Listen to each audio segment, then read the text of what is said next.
किसी भी तरीके का कोई प्रोविजन हो इन्होंने छोड़ा नहीं है। चाहे शुद्ध जल देने की बात हो, सिंचाई की बात हो, जल स्वावलंबी की बात हो, मुख्यमंत्री ने हर चीज को समावेश इसमें किया है। यह हमारे राजस्थान वासियों के लिए बहुत बड़ी सौगात है। जैसा कि हम पहले से महसूस कर रहे थे कि ये बजट बहुत ही बढ़िया बजट होगा और बजट को सुनने के बाद ऐसा लगा भी कि मुख्यमंत्री जी को जन्मदिन के साथ इस बजट की भी बधाई दी जाए। बजट में इन्होंने सामाजिक स्तर पर कई बातें की है, जैसे कि विधवा विवाह के लिए 15,000 से 30,000 रुपए देने की बात कही है। यह सामाजिक सरोकार की बहुत बढ़िया बात है। इसके अलावा कृषि के संबंध में जैसा कि बता रहे थे रखा कि अभी ऐसा कुछ नहीं, कृषि के संबंध में जो पढ़ाई विद्यार्थी कर रहे हैं उनको भी 5,000 की 10,000 रुपए का अनुदान दिया जा रहा है। और जहाँ तक बजट में खर्चों की बात अभी कृषि साहब ने की है तो उसकी भी बात आपको बता दूं, ये प्रचुर बजट देने का कार्य भी कांग्रेस सरकार की ही देन है। उन्होंने जाते जाते कितना जबरदस्त कर्जे के अंदर डुबा के गए कि राजस्थान सरकार का खजाना खाली है, उसके बावजूद भी उन्होंने इतना शानदार बजट दिया। इसके लिए मैं वसुंधरा जी को पूरा बहुत बधाई देता हूँ। धन्यवाद। जय हिंद। धन्यवाद राजकुमार जी। आगे सुभाष जी ने चूंकि मैक संभाले दिया है तो मैं रैंडमली आप चूंकि शिक्षक भी हैं, आपने देखा अभी शिक्षक अच्छा आप सबसे बाद में बोलेंगे। चलिए ठीक है, इसी लाइन पे फिर प्रकाश जी को। प्रकाश दधीच, जिला मीडिया प्रभारी भारतीय जनता पार्टी। राजस्थान की यशस्वी मुख्यमंत्री माननीय वसुंधरा राजे ने अपनी तीसरा बजट राजस्थान अपने जन्मदिन के उपलक्ष्य में पेश किया और मैं ये कहूँ तो भी कोई अतिशयोक्ति नहीं होगी कि गरीब को गणेश मान करके यह बजट पेश किया गया है। एक ये पहले मुख्यमंत्री है जिन्होंने बजट से पूर्व जितने भी विभाग है, चाहे चार्टेड अकाउंटेंट हो, चाहे चिकित्सा में डॉक्टर हो, चाहे आपके बिजली विभाग के अधिकारी हो, सब अधिकारियों को, सब प्रतिनिधियों को बुला करके और उनकी राय विचार करके एक बजट तैयार किया गया। और आज जो बजट जो इन्होंने दिया है तो चाहे किसी भी क्षेत्र में हम देख लें, हम यदि बात करें धार्मिक स्थलों की तो उन्होंने 12 धार्मिक स्थलों के लिए भी 36 करोड़ रुपए दिए हैं, जिसमें हमारे सीकर जिले का खाटू श्याम जी जो सबसे प्रसिद्ध है, या हमारे सालासर धाम जो कि सबसे प्रसिद्ध है, उसके विकास के लिए भी उन्होंने बजट में प्रावधान किया है। और इस बजट के अंदर हम देखे जाए तो बजट पूरी तरह से आमजन को राहत देने वाला बजट है। यदि हम बात करें रोडवेज की तो रोडवेज में उन्होंने 107 करोड़ रुपए दिए हैं। बात करें हम बिजली विभाग की तो बिजली विभाग को भी घाटे से उखाड़ने का इन्होंने प्रयास किया है। बात करें हम शिक्षा की तो शिक्षा को भी इन्होंने बढ़ावा दिया है। और यदि किसी भी क्षेत्र को इन्होंने अछूता नहीं छोड़ा है और देखा जाए तो पूर्ण रूप से आम आदमी को राहत देने वाला बजट माननीय वसुंधरा राजे ने आज अपने जन्मदिन के उपलक्ष्य में भेंट किया है। और राजस्थान का निश्चित रूप से समग्र रूप से विकास होगा और विजन इन्होंने जो 2022 का लेकर के चला है तो निश्चित रूप से राजस्थान का विकास संभव है। धन्यवाद। बहुत बहुत धन्यवाद प्रकाश जी। चूँकि आज अंतर्राष्ट्रीय महिला दिवस भी है और महिलाओं को हम प्रणाम करते हैं और इसी अनुक्रम में मैं इधर मेरे बाई साइड में बैठे हैं, पहले मैं महिलाओं को भी बीच बीच में बताया ना रेंडमली। चलिए आप पहले मैडम को दे दीजिए। इंटरनेशनल वुमेन्स डे की आप सबको बहुत बहुत बधाई। और मैं क्षमा चाहूँगी कि थोड़ा विलम्ब हुआ आने में, कुछ अंश बजट के नहीं देख पाई हूँ और वुमेन्स डे है तो निश्चित है कि आज हम ये सब मना रहे हैं, सो आई एम लेट, बट कुछ भी मैंने देखा सुना और समझा। आई थिंक बेसिकली विजन की जब बात आ रही है, माननीय मुख्यमंत्री जी जो विजन को लेकर चल रहे हैं, ये तीसरा बजट है हमारे स्टेट के लिए और तीसरे बजट में आप एक बार जो 5 साल का विजन है उसको लेकर चलें तो मैं समझती हूँ कि हमारे स्टेट के लिए कारगर होगा। बेसिकली मूलभूत जो हमारी स्टेट में जो समस्याएं हैं, सुविधाएं हैं और जिस पर फोकस करना चाहिए और जिस पर फोकस किया जाना उचित है, उसके तहत बजट का अलॉटमेंट हो तो मैं समझती हूँ कि जो लैप्सेस हैं, जो एज ए जिला प्रमुख भी मैंने काम किया है, तो उस समय भी अगर जो मेरी जानकारी में है और आगे भी 3 साल तो इस सरकार को हो गया, आगे 2 साल और है, तो बेसिकली सॉरी जैसे जो पानी मैंने बजट का पहला अंश में देखा, पानी को लेके एक तो मुझे लगता है मुख्यमंत्री जी को काफ़ी इसमें खर्च करना होगा, उसमें प्लान बनाना होगा। एक आपके एजुकेशन में और हेल्थ सेक्टर में, ये 2 चीज़ें को लेकर बजट का अलॉटमेंट क्या रहेगा उस पर गौर करना होगा। और एक बहुत जब विजन की बात आ रही है तो Rajasthan is a state that can survive mostly on tourism को लेके देखें तो आई थिंक मैडम का जो फोकस है टूरिज्म पर होना चाहिए। और लेकिन थोड़ा सा मुझे समझ में आ रहा है कुछ होटल में रहना महंगा and luxuries stays महंगा, because we have to attract tourists in our states, और टूरिस्ट के आधार पर हमारा स्टेट्स का काफ़ी जो रेवेन्यू का बजट होता है, तो उस पर थोड़ा सा हमको ध्यान देना की आवश्यकता थी। और बाकी आई थिंक अभी तो और भी इसमें आगे और घोषणा होनी है, लेकिन कृषि क्षेत्र में भी थोड़ा बहुत हमें एलोकेशंस की ज़रूरत है। जो फूड पार्क की बात कही गई, मैं आपको बताना चाहूँगी, मैं हमारे सरकार के टाइम में भी काफ़ी प्रयास हुआ है इस पर भी। तो ये फूड पार्क की जो घोषणाएं होनी है और इस पर जो रियायतें दे रही है, I think it's a good initiative जो लेनी चाहिए हमारे प्रदेश में। तो फूड पार्क स्थापित होंगे, किसानों को इसमें एम्प्लॉयमेंट मिलेगा और स्किल्स बढ़ेंगे और प्रोडक्टिविटी भी बढ़ेगी। तो इस तरीके का एक लेट्स सी, अभी और घोषणाएं होनी बाकी है। ओवरऑल इसका क्या सारांश रहता है अभी अपने डिस्कशंस में आ जाएंगे, लेकिन आई थिंक मोर और लेस बैलेंस करके चले बजट को, तो आई थिंक ठीक रहेगा। बट अभी डिस्कशंस आगे बाकी हैं, तो लेट्स सी। थैंक यू बेटा जी, आपने एक बहुत ही पॉजिटिव सोच अपनी इस मतलब पार्टी से ऊपर उठ करके आपने ये बताया कि एक सकारात्मक कदम है। और चूंकि आपने बताया कि आप थोड़ा विलम्ब से आ रहे थे और आप बजट के कुछ महत्वपूर्ण हिस्सों को नहीं देख पाए थे, उसमें मैं थोड़ा आपको अपडेट कर दूँ। जिन बिंदुओं को आपने टच किया है उसमें मुख्यतः माननीय मुख्यमंत्री जी ने जो पेयजल योजना है उसके लिए तकरीबन 2,500 करोड़ से ऊपर के लिए बजट आवंटन केवल जो अपनी मुख्यमंत्री जो स्वावलंबन जो पेयजल योजना है उसके लिए किया है।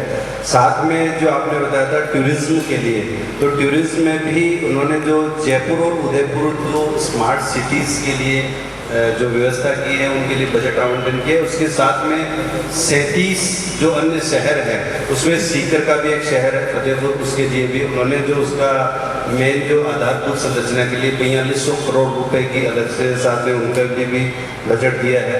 साथ में चूँकि राजस्थान और हम जहाँ सीकर में रहते हैं, सीकर एक बिल्कुल सेंटर में है, यहाँ पे अधिकांश हमारे प्रवासी जो है वो सालासर, खाटू श्याम जी और जीन माता जी इधर सब आते हैं, तो उनके विकास के लिए जिसमें खाटू श्याम जी, सीकर, मेहंदीपुर, बालाजी, इस तरह से 12 धार्मिक स्थलों की उनको भी विकसित करने के लिए उन्होंने 35 करोड़ के का अलग से उन्होंने बजट दिया है। साथ में जो कुछ पुराने मंदिर हैं उनको भी जीर्णोद्धार करने के लिए 5 करोड़, ये मैंने आपको सिर्फ अपडेट्स करने के लिए बताया है। बाकी परिचर्चा के लिए मैं आगे आमंत्रण दूंगा, वैसा तो आप कंटिन्यू रखें। मेरा नाम शिशुपाल सिंह है, ऐसे अवतार हूँ आर्मी से। 2 साइड को कवर करता हूँ, किसान हूँ और किसी किसान, और साथ ही गौरव सेना भी हूँ। बजट के अंदर जो किसानों के लिए पॉली हाउस और ये ग्रीन हाउस के लिए अनुदान की जो बात हुई 70%, पॉली हाउस की कीमत 10 से लेकर 15 लाख के बीच में है। इसके अंदर 30% अमूमन ये जो पॉली हाउस लगवाता है वो लघु किसान लगाता है, जिसके पास जमीन कम होती है, उसके पास 5 या 7 लाख रुपए नहीं होते पास में कि वो पहले मार्जिन जमा कराए साथ में 70% गवर्नमेंट उसको पोली हाउस के लिए। ये जब पोली हाउस की स्कीम चली थी उस समय 90% अनुदान था, जिसको घटा के 50 कर दिया और अभी 50 से वापिस 70 कर दिया। जबकि आज के मौजूदा ये जो मौसम है इनके लिहाज से पोली हाउस बहुत जरूरी चीज है, जिसमें हर मौसम के अंदर हर चीज का उत्पादन किया जा सकता है, बहुत अच्छा प्रोडक्शन मिल सकता है खेती से। इसके ऊपर निश्चित तौर पर जो अनुदान की राशि है वो 70 की बजाय 90% की जानी चाहिए। दूसरी चीज ऑर्गेनिक के लिए जिन जिलों का सिलेक्शन किया है 7 जिलों का, वहाँ पर वर्षा सिंचित खेती है। वर्षा सिंचित खेती तो वैसे ही ऑर्गेनिक होती है, उसमें कोई पेस्टिसाइड केमिकल इस्तेमाल ही नहीं होता। जहाँ ये सिंचाई का साधन है, ट्यूबवेल है, नहर है, वहाँ ज़्यादा पेस्टिसाइड और ये केमिकल फर्टिलाइजर इस्तेमाल होते हैं। यहाँ सीकर झुंझुनू और जयपुर ये जो जिले हैं मुख्य जिले जो सिंचाई वाले जिले, इनके अंदर ये जैविक ऑर्गेनिक के लिए जो प्रोग्राम था वो घोषित किया जाना चाहिए था, यानी कि सीकर को उसमें जोड़ा जाना चाहिए था, वो नहीं जोड़ा। ऑर्गेनिक के सिस्टम में 7 जिलों के साथ में सीकर को जोड़ा जाना चाहिए था। यहाँ ऑर्गेनिक की बड़ी आवाजें उठती है, सीकर जिलों में ऑर्गेनिक पर कुछ एनजीओ है जो काम कर रहे हैं किसानों को प्रेरित करके बहुत सारे किसानों को ऑर्गेनिक बना भी दिया है, लेकिन ऑर्गेनिक के लिए बजट में यहाँ पर कोई स्पेशल प्रावधान नहीं रहता। बहुत बहुत धन्यवाद। लेकिन जैसा कि आप जानते हैं कि बजट ये प्रपोजल्स होते हैं, बजट से लेकर के जो कानून बनता है उसकी एक लंबी प्रक्रिया होती है। बजट अभी आज विधानसभा के पटल पर रखा गया, जब विधानसभा इसको पारित कर देगी, बाद में कुछ कानूनी प्रक्रियाओं से जब ये होकर के गुजर जाएगा, माननीय राज्यपाल महोदय की अनुमति मिल जाती है, उसके बाद में कानून बन जाता है। तो अभी भी आपके पास वक्त है, आप माननीय मुख्यमंत्री जी को इस विषय में आप पत्र लिख सकते हैं। अगर आपको लगता है तो ऐसी कोई बात नहीं है, अभी भी कुछ योजनाओं को इसमें साथ में शामिल किया जा सकता है। उसके लिए सैनिक कल्याण विभाग की जो के लिए जो बजट आवंटित किया जा रहा था या उसके बारे में जो घोषणाएं की जा रही थी बजट में, उस समय बहुत सारे जो सैनिक रिटायरमेंट होने के बाद में संविदा के तौर पर सरकार के सरकारी कार्यालय, बैंकों में और डिपार्टमेंटों में संविदा के तौर पर नौकरी करते हैं, उनका जो मानदेय उनको दिया जाता है महीने का, वो 5 साल पहले संशोधित हुआ था। यानी कि कांग्रेस या किसी सरकार के समय में उनका मानदेय जो था वो 5,500 से 7,500, यानी कि रात को यदि निकल के देखा जाए शहर में तो हर जगह की सुरक्षा करते हुए और जिनके कार्यालयों के अंदर मुख्य काम करते हुए आपको भूतपूर्व सैनिक मिलेंगे, उनके मानदेय को बढ़ाया जाना चाहिए था। ये मांग थी दोनों सेनानियों की, जिसके ऊपर कोई भी बजट में घोषणा नहीं हुई, जिससे सैनिकों का दिल टूटा है, जो खासतौर से सिविल डिपार्टमेंटों में आर्थिक इसके कार्यालयों के अंदर जो काम करते हैं, सुरक्षा की व्यवस्था संभालते हैं, उनका मानदेय बढ़ाया जाना चाहिए। धन्यवाद।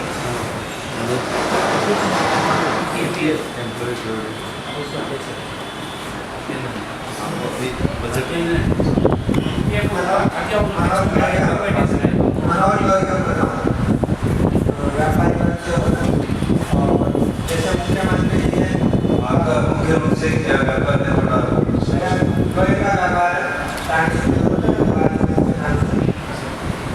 और जैसा कि मुख्यमंत्री जी सभी को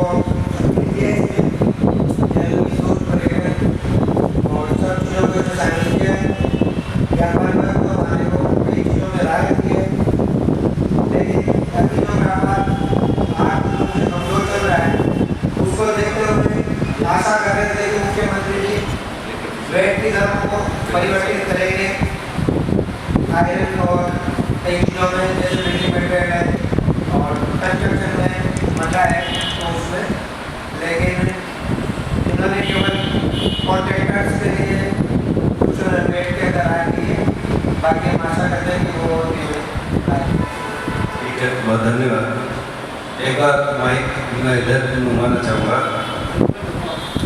इसलिए आप सभी लोगों को ध्यान में रखते हुए जैसे कम से कम गई बार 550 सीट MBBS की बढ़ाई थी, अब क्लास 350 बढ़ाई है, ये भी बहुत सराहनीय की बात है। यानी जो बच्चे अपने शिक्षा शहर में MBA की तैयारी करते हैं उनके लिए बहुत अच्छी बात है। और सभी तरीके से यानी किसानों के लिए वो ऐसा बोलने के बाद कि पहले 50% की सब्सिडी अभी वो 70% कर दी, वो भी अच्छी किसानों के लिए बहुत अच्छी है। यानी सभी लोगों को ध्यान में रखते हुए बहुत ही अच्छा पेश किया मैडम। बहुत बहुत धन्यवाद विश्वनाथ जी।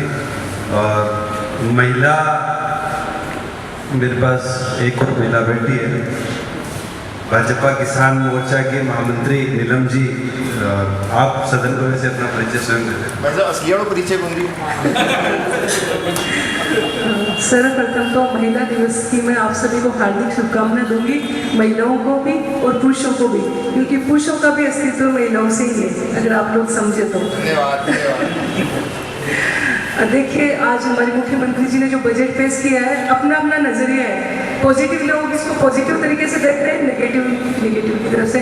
मुझे तो बहुत पॉजिटिव लग रहा है। महिला सशक्तिकरण की बात करें तो आज महिला दिवस पे इन्होंने जो महिलाओं को तोहफा दिया है, स्पेशली न्याय आपके द्वार जो योजना है, इमीडिएट न्याय मिलेगी। आज महिला इतनी ज़्यादा घरेलू हिंसा है और भी बहुत सारी चीज़ों का शिकार हो रही है, तो उसके माध्यम से महिला इमीडिएट उनको न्याय मिलेगी। तो न्याय आपके द्वार पे योजना है, महिलाओं को सशक्त करने के लिए बहुत अच्छा तोहफा है महिला दिवस पे। इसके अलावा कॉल सेंटर की स्थापना है महिलाओं के लिए, और बहुत सारी योजनाएं हैं, जैसे विधवा पेंशन है उसको जस्ट डबल कर दिया, 15,000 से 30,000 कर दिया। इसके अलावा महिलाओं की जो ये है क्रेच वाली, ये है अनाथ बच्चों के लिए है और बालिकाओं के लिए है। बहुत सारी योजनाएं महिलाओं के लिए आई है। इसके अलावा चूंकि मैं किसान मोर्चा से जुड़ी हुई, तो किसानों के लिए तो बहुत ही अच्छा बजट है। कितनी सारी योजनाएं किसानों के लिए हैं। इसमें जैसे 40,000 तो नए कृषि कनेक्शन दे रहे हैं इस बार, वो बहुत काबिल तारीफ है। इसके अलावा 8 लाख ग्रामीणों को बिजली कनेक्शन दिया जा रहा है। 2015 से जो फसल बीमा योजना थी उसको भी मोटिवेट करके उसमें भी काफ़ी चेंजेस करके बहुत अच्छा किया है। मृदा स्वास्थ्य योजना है, जो मिट्टी की जांच, आप सोच सकते हैं मिट्टी के स्वास्थ्य की जांच की योजना भी आई है, तो ये भी किसानों को बहुत उसी से मतलब किसानों को लाभ नुकसान करके तय होगा। इसके अलावा 676 करोड़ की फसल बीमा योजना है, जो पहले वाले सालों से बढ़ाकर इसको काफ़ी अच्छी कर दी है। तो किसान आत्महत्या कर रहे हैं, ऐसा मैं भी सुनती हूँ, पहले से करते आ रहे हैं, इस बार थोड़ा कम हुआ है संख्या में इजाफा। और ये योजनाएं आई है, निश्चित रूप से किसानों को भी लाभ होगा, महिलाओं को भी लाभ होगा, स्टूडेंट्स के लिए भी है। ईच एंड एवरीवन टैक्स में भी रिबेट मिला है, तो बहुत ही सकारात्मक और प्रदेश को बहुत ही आगे बढ़ाने वाला, विकास को गति देने वाला बजट है मेरे हिसाब से। Thank you. बहुत बहुत धन्यवाद नीलम जी। पुनः एक बार माइक मेरे सामने की ओर प्रमोद जी भाई साहब। आज मैं उपस्थित विशेषकर सभी महिलाओं को महिला दिवस की बधाई देता हूँ। मेरा नाम प्रमोद सिंघानिया है और समाज सेवा के क्षेत्र में सक्रिय हूँ। और यहाँ अजय जी भाई साहब ने उद्योग क्षेत्र से प्रतिनिधित्व करने के लिए मुझे बुलाया है। हमारा टाउनशिप का, बिल्डिंग लाइन का और खनन संबंधित व्यवसाय में सक्रिय हूँ।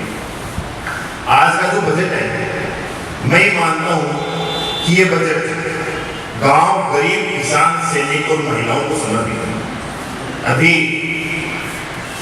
एक बात भी किसानों के लिए इसमें कुछ नहीं किया गया है, और मेरे को लगता है कि इसमें 90% जितनी घोषणाएं हुई है वो एकमात्र किसानों को ही ध्यान में रखकर की गई है। क्योंकि मैं प्रतिनिधित्व यहाँ उद्योग का कर रहा हूँ, फिर भी मेरा ये मानना है कि उद्योगों को भी बढ़ावा तभी मिलेगा। आज बाजार में जो मंदी है वो तभी दूर होगी जब गांव का किसान सशक्त होगा, किसानों की आमदनी बढ़ेगी, तो वो पैसा बाजार में आएगा और उससे ही उद्योग समृद्ध होंगे। आज किसानों के लिए तो मुख्यमंत्री महोदय ने घोषणाओं का अंबार लगाया है। सीकर शहर को भी भाई साहब भूल गए थे। 37 शहरों के लिए जो 4,200 करोड़ रुपए का फंड रखा गया है, उसमें सीकर शहर भी सम्मिलित है। आप भूल गए थे, आपने फतेहपुर बताया, उसमें सीकर शहर भी सम्मिलित है। तो उसके लिए 4,200 करोड़ रुपए का फंड का प्रावधान है। एक चीज। दूसरी चीज, पर्यटन व्यवसाय अपने शेखावाटी में बड़े पर्यटन स्थल नहीं है, लेकिन धार्मिक पर्यटन का अपने शेखावाटी में राजस्थान में सर्वश्रेष्ठ सबसे ज्यादा एक ये व्यवसाय फल फूल रहा है। उसमें खाटू श्याम जी, सालासर और मेदिनीपुर बालाजी रामदेव तक को शामिल करके जो धार्मिक सर्किट के लिए एक बड़ी कार्य योजना बनाई गई है, इसके लिए मैं मुख्यमंत्री महोदय को बधाई देता हूँ। साथ ही खाटू श्याम जी के लिए केंद्रीय बजट में भी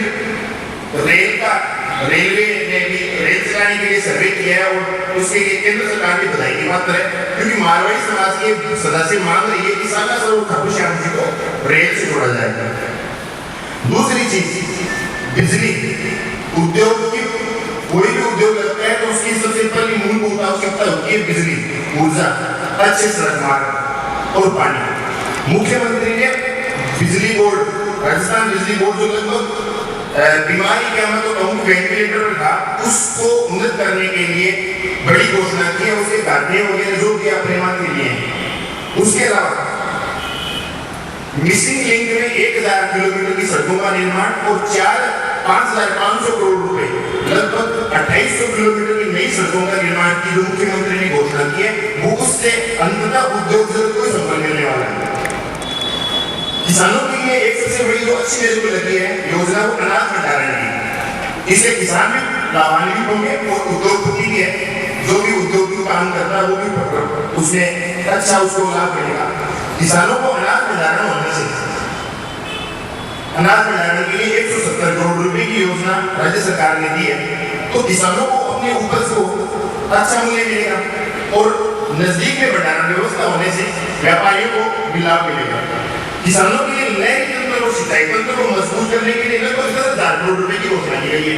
इंदिरा गांधी और जो नहर है उसके विस्तार की योजना बनाई गई है। साबरमती नदी का पानी वो यहाँ लाने के लिए बड़ी योजना बनाई गई है और नदियों के जोड़ने के लिए 2700 करोड़ रुपए का प्रावधान किया गया है, बड़ी घोषणा।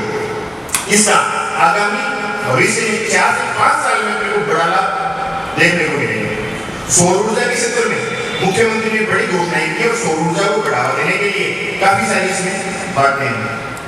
इसके अलावा हमारे यहाँ रिटायर्ड फौजी साहब बैठे हैं, अभी बोल रहे थे कि वो 2 क्षेत्र में प्रतिनिधित्व कर रहे हैं, किसान के रूप में और रिटायर्ड या एक्स मैन फौजी के रूप में। तो रिटायर्ड सैनिकों के लिए 4 नए विश्राम गृह ये राज्य सरकार ने घोषणा करी है और फौज में सेवा में रहते हुए विभिन्न प्रकार के जो वीर चक्र सेनानी जीतते हैं उनके लिए 30,000 से लेकर 6.5 लाख रुपए तक की नकद घोषणा का प्रावधान इस बजट में किया गया। इसके लिए मुख्यमंत्री महोदय बधाई की बात करें।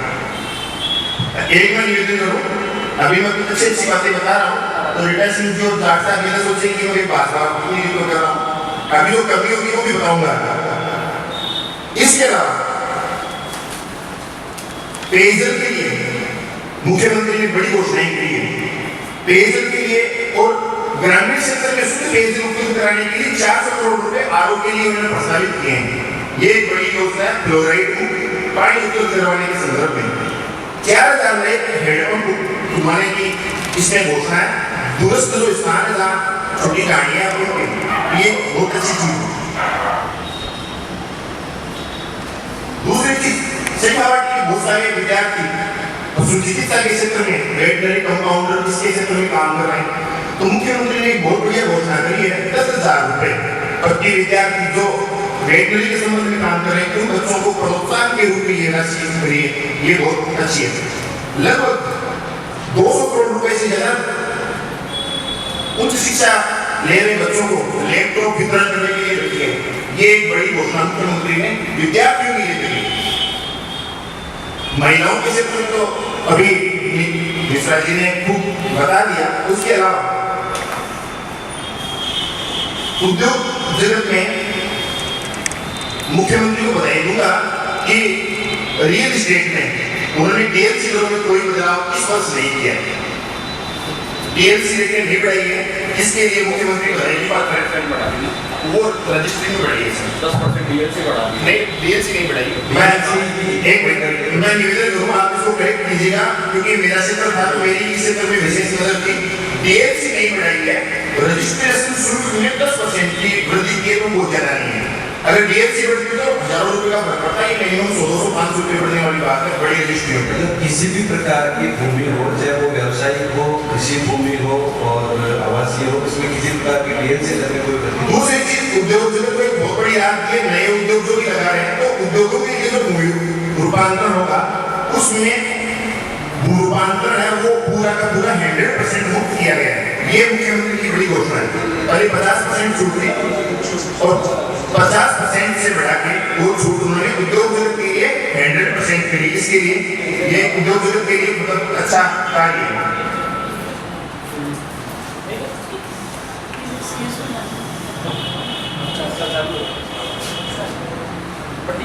फूड प्रोसेसिंग उद्योग है।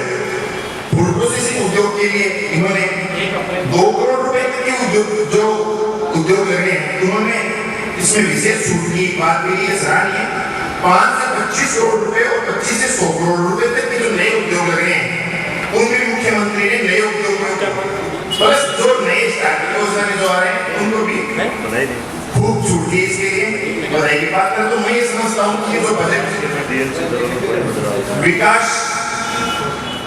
और रोजगार को नई नौकरियां पैदा करने वाली है। 26,000 नौकरियां दी और मुख्यमंत्री कह रही है कि 1 लाख नौकरियां जो है उनको देने की प्रक्रिया वो चालू कर चुकी है। तो इसके लिए बधाई की बात करेंगे। अब दो विषय थोड़ा सा मैं निर्माण क्षेत्र में निर्माण में टाइल्स उद्योग को बढ़ावा देने के लिए टाइल को टाइल को वेट को घटाया गया है और कुटीर उद्योग से बनने वाले सारे सामानों पे वेट की दर को कम किया गया 5 से घटाकर 2% की गई है। तो ये एक बड़ी घोषणा मुख्यमंत्री की इसमें रही है। 2 जगह मेरे को थोड़ा सा निराशा हुई है। एक तो गौशालाओं का अनुदान और गौशालाओं को सशक्त करने के संदर्भ में कोई बड़ी घोषणा नहीं है। ये थोड़ी सी निराश करता है क्योंकि ये गोवंश से जुड़ा हुआ मामला है तो इसमें थोड़ा सा सरकार को ध्यान देना चाहिए था। और दूसरा पुलिस डिपार्टमेंट को आधुनिक बनाने के लिए कई सारी घोषणाएं की गई जिसमें साइबर केंद्र है और है तो पुलिस आधुनिकीकरण के लिए 12 करोड़ रुपए का बजट किया गया है 28 करोड़। तो वो थोड़ा काम उसको और बढ़ा दिया जाना था। तो ये 2 क्षेत्र मेरी दृष्टि में पुलिस के आधुनिकीकरण को और गौशालाओं से जो संबंधित समस्या है उस पर कुछ कम विचार हुआ है। धन्यवाद। बहुत बहुत धन्यवाद प्रमोद जी।